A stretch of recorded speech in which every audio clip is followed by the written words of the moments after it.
महिला नागा साधु बनने की प्रक्रिया बेहद कठिन होती है। ये साध्वियां सांसारिक मोह माया त्याग कर कठोर तपस्या और ब्रह्मचर्य का पालन करती हैं। नागा साधु बनने के लिए महिलाओं को 10 से 15 वर्षों तक कठिन साधना करनी होती है। आज हम आपको एक ऐसे रहस्यमय संसार की सैर कराने जा रहे हैं जिसके बारे में बहुत कम लोग जानते हैं, महिला नागा साधु। आपने पुरुष नागा साधुओं के बारे में तो सुना ही होगा, लेकिन महिला नागा साधुओं का जीवन और उनकी साधना और भी रहस्यमय होती है। महिला नागा साधु बनने की प्रक्रिया बेहद कठिन होती है। ये साध्वियां सांसारिक मोह माया त्याग कर कठोर तपस्या और ब्रह्मचर्य का पालन करती हैं। नागा साधु बनने के लिए महिलाओं को 10 से 15 वर्षों तक कठिन साधना करनी होती है। इस दौरान उन्हें मानसिक और शारीरिक दोनों रूपों से परीक्षा देनी पड़ती है। साधना के अंतिम चरण में महिला को पिंडदान करना होता है, जो उनके सांसारिक जीवन से पूर्ण विराम का प्रतीक होता है। इसके बाद गुरु उन्हें दीक्षा देकर नागा साधु घोषित करते हैं। लेकिन क्या आपने सोचा है कि ये महिला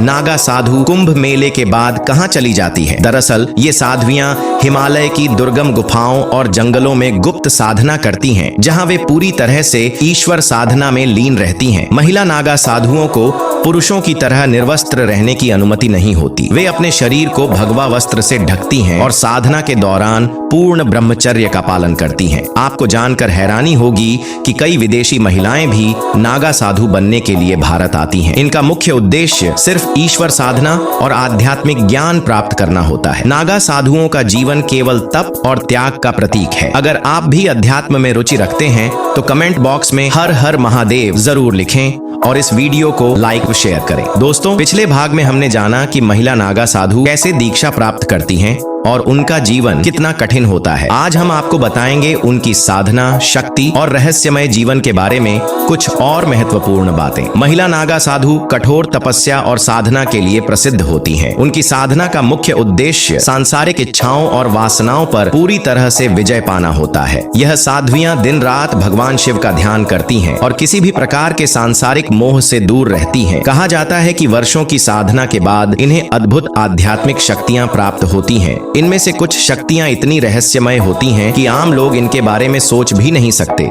ये शक्तियां पूरी तरह से आत्मनियंत्रण, ध्यान और तप के माध्यम से प्राप्त की जाती है, जिसमें महिला नागा साधुओं के जीवन में कई कठोर नियम होते हैं। पूर्ण ब्रह्मचर्य, किसी भी प्रकार की वासना या सांसारिक आकर्षण से मुक्त रहना, जिसमें दूसरा है त्याग, धन, परिवार और भौतिक सुखों का पूर्ण त्याग। फिर इसके बाद साधना, दिन रात भगवान शिव का ध्यान और भस्म पूजा। और वस्त्र, महिला नागा साधु को पूर्ण नग्नता की अनुमति नहीं होती। वे केवल भगवा वस्त्र धारण करती हैं। कुंभ मेला दुनिया का सबसे बड़ा आध्यात्मिक आयोजन होता है, जहां नागा साधु अपने तप और त्याग का प्रदर्शन करते हैं। महिला नागा साधु भी इस मेले में हिस्सा लेती हैं। कुंभ मेले के दौरान वे पवित्र नदियों में स्नान करती हैं और आध्यात्मिक संदेश फैलाती हैं। इनकी उपस्थिति कुंभ मेले को और भी रहस्यमय और दिव्य बना देती है। ऐसा माना जाता है कि इनके आशीर्वाद से जीवन की सभी बाधाएं दूर हो जाती हैं। कुंभ मेले के बाद ये साध्वियां वापस अपनी गुप्त गुफाओं और आश्रमों में लौट जाती हैं। हिमालय और अन्य पर्वतीय क्षेत्रों की कंदराओं में वे साधना करती हैं। कई बार ये साध्वियां वर्षों तक एक ही स्थान पर तपस्या में लीन रहती हैं और समाज से पूरी तरह कट जाती हैं। हैरानी की बात यह है कि कई विदेशी महिलाएं भी